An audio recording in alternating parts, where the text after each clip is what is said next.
Olá, meus irmãos. Eu sou Shirlene Angelim, discípula do 2º ano da Comunidade Católica Shalom.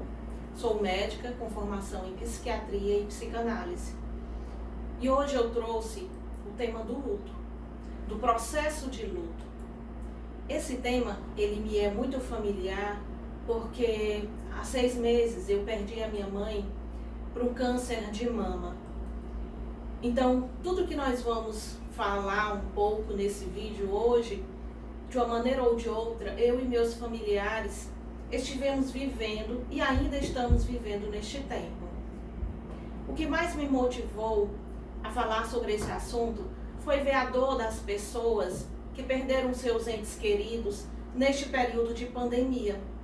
Quantas famílias desoladas, quantas famílias inseguras pela falta de comunicação, pela falta de informações dos seus doentes.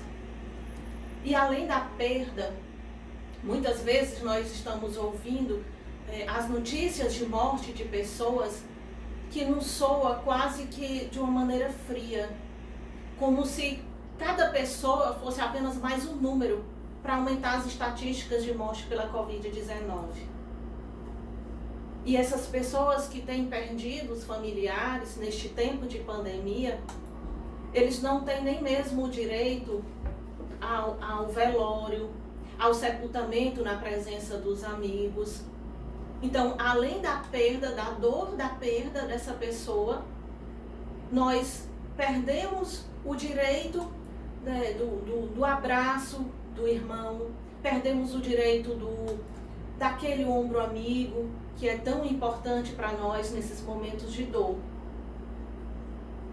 Segundo um psiquiatra britânico chamado Dr. Colin, o luto é o preço que pagamos por amar.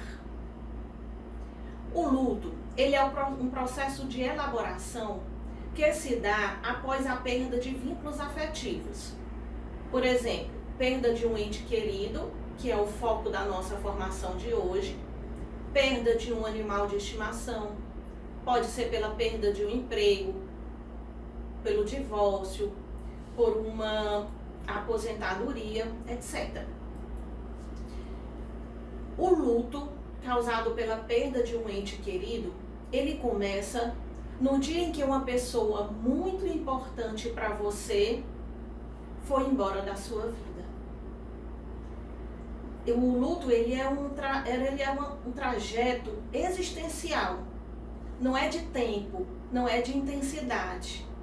Eu posso ter o meu tempo de luto, do meu luto. Eu posso viver a intensidade do meu luto diferente do meu irmão, por exemplo. Então, ele é muito particular, ele é muito pessoal. Nenhuma teoria jamais seria capaz de decifrar, de explicar o luto. Por mais que eu quisesse escolher várias palavras, eu jamais poderia passar para você, na íntegra, a dor do luto, a sensação de se perder uma pessoa querida. O luto, ele é como o amor. Ele precisa ser experimentado. E aí me vem uma melodia antiga, mas muito bela, que diz: a dor da paixão não tem explicação. Como definir o que eu só sei sentir? É mister sofrer, para se saber o que no peito o coração não quer dizer. Então, assim como a dor da paixão, a dor do luto, ela precisa ser vivida. Precisa ser experimentada. O luto, ele vem carregado com uma série de sentimentos. Temos sentimento de tristeza, de solidão, de desamparo, de desesperança, de ansiedade, culpa ou remorso. Assim também como diferentes sintomas físicos, dor de cabeça, podemos ter náuseas, vômitos, insônia, taquicardia, até perda de apetite. Até porque difícil engolir, né? Mas, apesar de tudo isso, o luto não deve ser considerado como uma doença. Além da falta física de uma pessoa querida, existe a falta também muito grande da relação que se tinha com ela. E isso é vivido muito mais intensamente em datas comemorativas.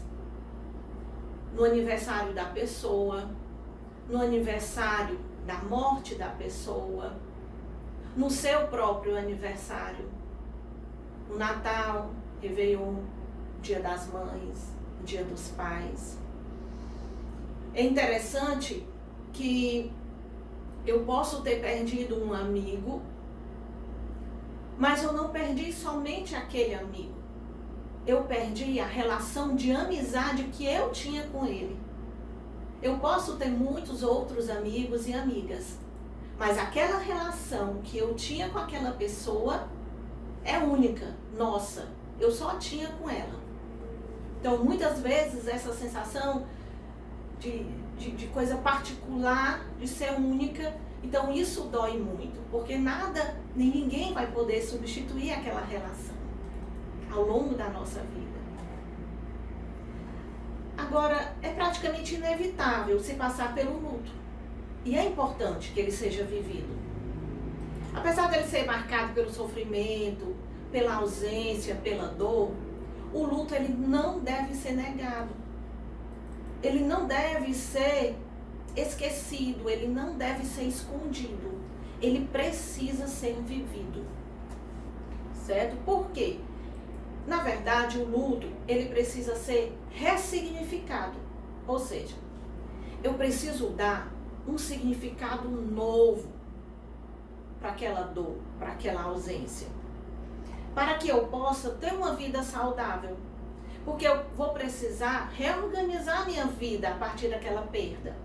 Eu vou precisar aprender a viver com a ausência daquela pessoa. Então, eu preciso que esse luto seja bem trabalhado para que eu possa continuar a minha vida normal. Apesar da dor, apesar da perda e da ausência. Os rituais, como o velório, o sepultamento, as missas, também são muito importantes porque eles estabelecem um marco.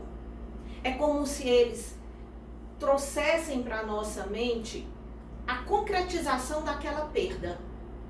É como se eles trouxessem o sentimento de que essa perda é real, aconteceu realmente, pronto, é aquele marco.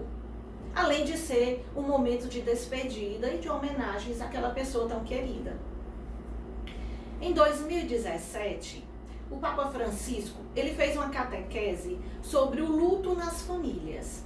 E dentre outras coisas, ele disse: na fé, podemos nos consolar um com o outro, sabendo que o Senhor venceu a morte de uma vez por todas.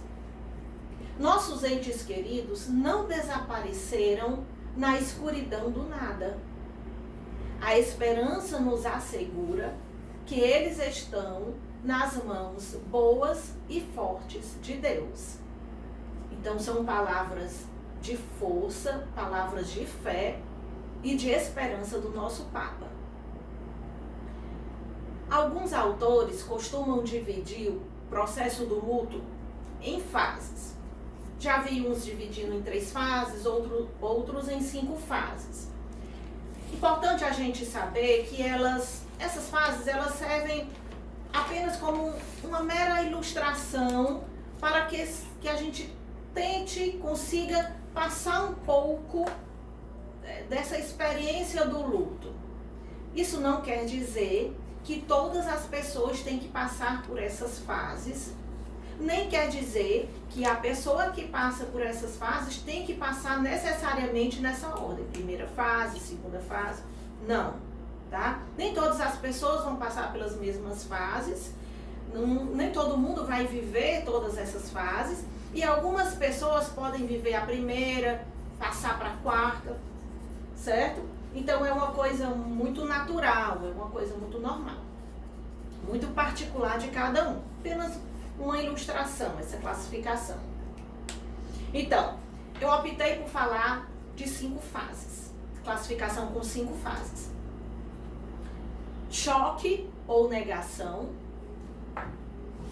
anseio ou protesto, barganha, desespero ou desorganização e aceitação.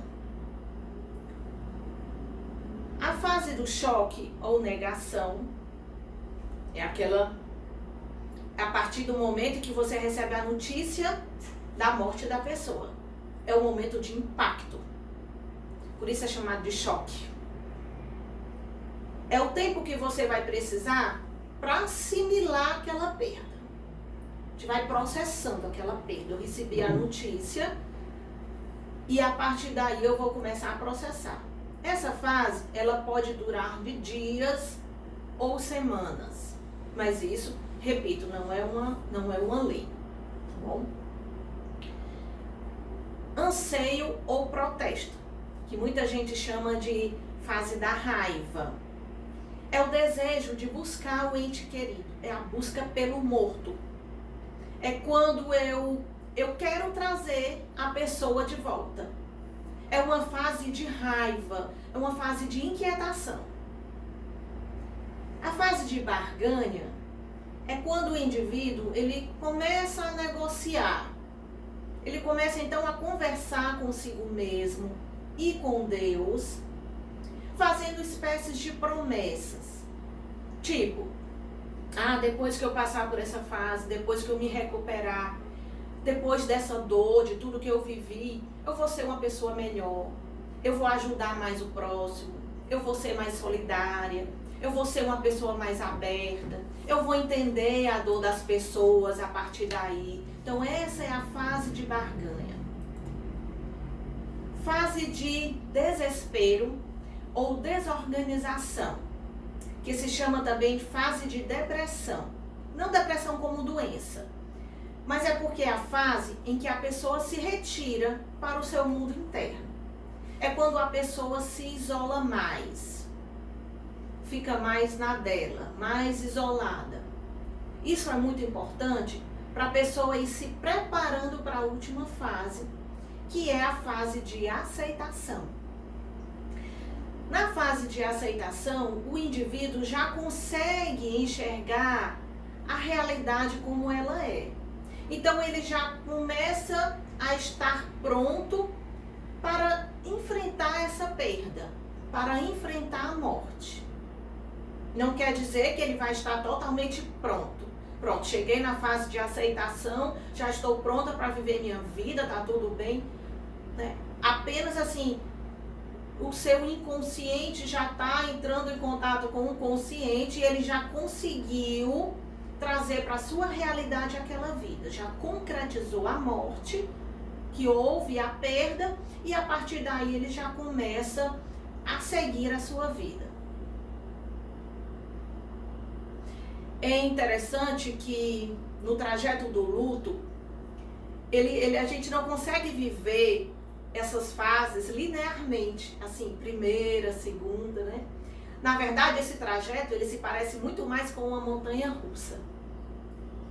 Porque eu posso estar na fase de aceitação, na última fase, muito bem, mas posso ouvir uma música, posso ter uma lembrança daquela pessoa amada, ou uma foto, e de repente o mundo desmorona, o meu mundo cai de novo. Então isso é muito normal, é super natural que isso aconteça. Nesse trajeto do luto existe um risco real de adoecimento físico.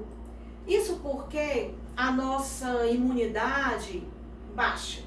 Nós começamos a apresentar uma queda da imunidade. A pessoa que perdeu, né, um ente querido, é normal que caia a imunidade. E a partir daí, ela pode adquirir doenças. Então, para ficar alerta. A pessoa que está no luto, passando pelo processo de luto, essa pessoa também fica mais distraída. Isso porque a atenção dela está tão concentrada naquela dor, naquela perda, que ela fica mais distraída para o mundo externo. Então é perigoso, desde acidentes domésticos, com fogo, com cortes, pequenos acidentes domésticos, até acidentes de trânsito. Se a pessoa está dirigindo, de repente está pensando somente naquela dor, não está prestando atenção ao trânsito. Então, ela pode ultrapassar um sinal vermelho, pode ultrapassar uma preferencial, ou pode também atravessar a rua sem prestar atenção, porque não dá. A dor está concentrada, a sua atenção está toda concentrada na sua dor, no seu interno. Então, é importante que a gente tenha esse cuidado. E agora falando também aqueles que vão cuidar de pessoas que estão passando pelo processo de luto. O mais importante é fazer o silêncio presente. Tudo que eu posso fazer é estar ao seu lado e dizer: conte comigo. Eu não tenho ouro nem prata, mas eu tenho para lhe dar a minha presença. E essa presença, ela é incondicional. Não depende do tempo que eu vou ficar com você. Eu posso ter apenas 5 minutinhos para estar junto de você nesse momento de dor. Ou eu posso, inclusive, me mudar para sua casa e passar semanas e meses com você. O importante é que a minha presença faça diferença na sua vida. Amanhã, e quando eu falo amanhã, pode ser o próximo minuto ou a próxima semana. Mas amanhã, quando a dor da perda e da saudade bater a porta do seu coração, que você possa abrir esta porta e absorver e viver esta dor, acolher esta ausência, acolher esta saudade e vivê-la normalmente, mesmo que intensamente, mas vivê-la como algo normal, natural e necessário para a reconstrução de um mundo melhor dentro de você. Agora, para terminar, eu deixo como uma reflexão o trecho de uma música do Rosa de Saron, chamada Um Dia. Um dia, tudo será alegria. Não haverá mais tristeza, incerteza, medo e dor. O dia do Senhor. Um dia para quem perdeu encontrar. Para quem chorou a partida, nunca mais se separar. Os justos vão se encontrar e a morte não terá lugar. Um dia, tudo será alegria. Não haverá mais tristeza, incerteza, medo e dor. Um dia, tudo será harmonia. Quando do céu, sobre as nuvens, retornar o Senhor. Obrigada. Shalom.